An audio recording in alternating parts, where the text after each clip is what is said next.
Mapagpalang araw sa ating lahat. Ako si Tresha May de la Rosa.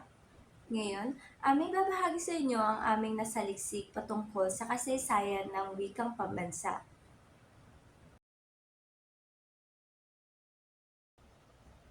Sa taong 1935, isang mahalagang hakbang ang naganap sa pagtataguyod ng isang pambansang wika para sa Pilipinas. Ang Saligang Batas ng Pilipinas, na siyang pangunahing batas ng bansa, ay naglalaman ng isang probisyon tungkol sa wikang pambansa.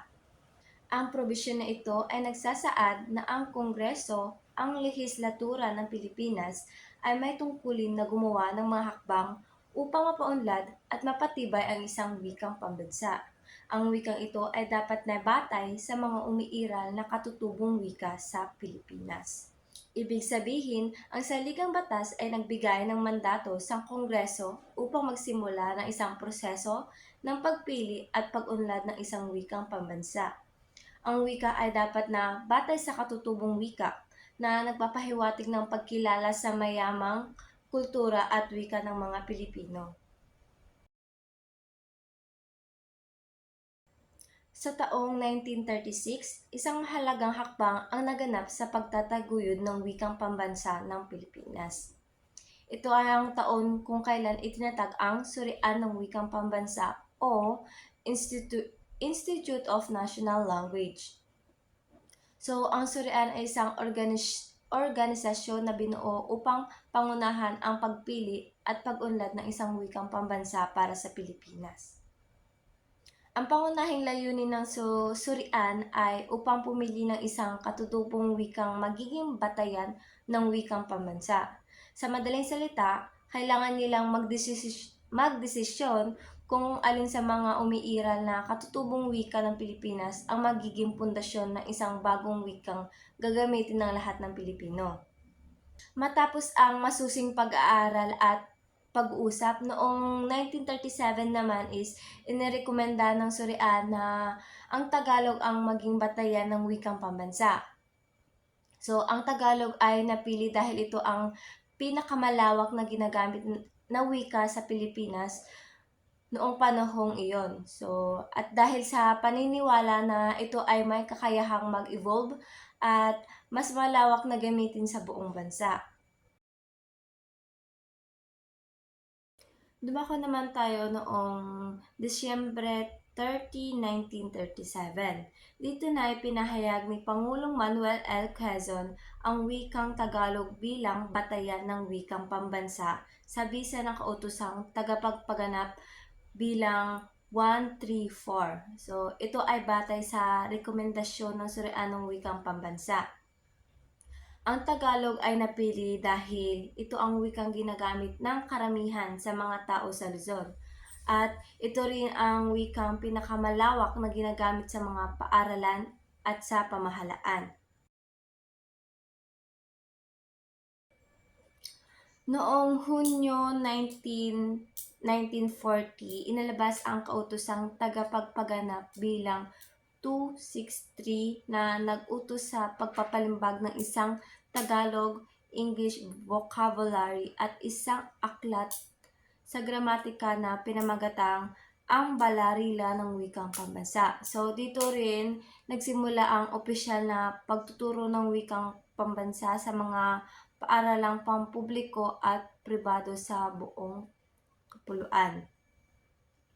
So, sa madaling salita, nagkaroon ng malaking hakbang tungo sa pagpapalaganap at pagpapatupad ng wikang pambansa sa sistema ng edukasyong Pilipinas noong 1940.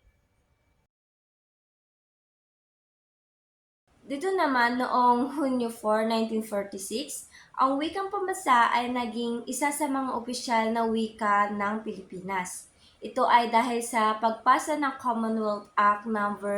570 noong Hunyo 7, 1940 na nagdeklara na ang wikang pambansa ay magiging opisyal na wika simula Hunyo 4, 1946. Ang petsyang ito ay nagkataon na ang inaasahang petsa ng kalayaan ng Pilipinas mula sa Estados Unidos. Sa madaling salita, noong 1946, naging opisyal Opisyal na wika ng Pilipinas ang wikang pambansa. Sa taong 1954, ang wikang pambansa na batay sa Tagalog ay patuloy na umuunlad at nagiging mas malawak na ginagamit ng Pilipinas. Ang wikang pambansa na batay sa Tagalog ay patuloy na nagkakaroon ng mga bagong salita, parirala at mga panuntunan sa gramatika.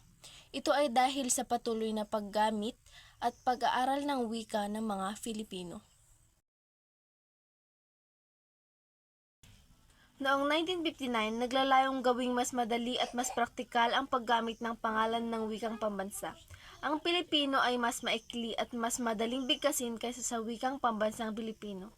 Bagamat ang pangalan ay nagbago, ang layunin ng paggamit ng wikang pambansa ay nanatiling pareho upang magkaroon ng isang karaniwang wika na magagamit ng lahat ng Pilipino. Ang kautosang pangkagawarang bilang 25 ay naglalayong palawakin ang paggamit ng wikang Filipino sa edukasyon bilang karagdagan sa Ingles. Ang layunin nito ay upang mapabuti ang kasanayan sa pagbasa at pagsulat ng mga mag-aaral sa Filipino at upang makatulong sa pagpapaunlad ng pambansang pagkakakilanlan.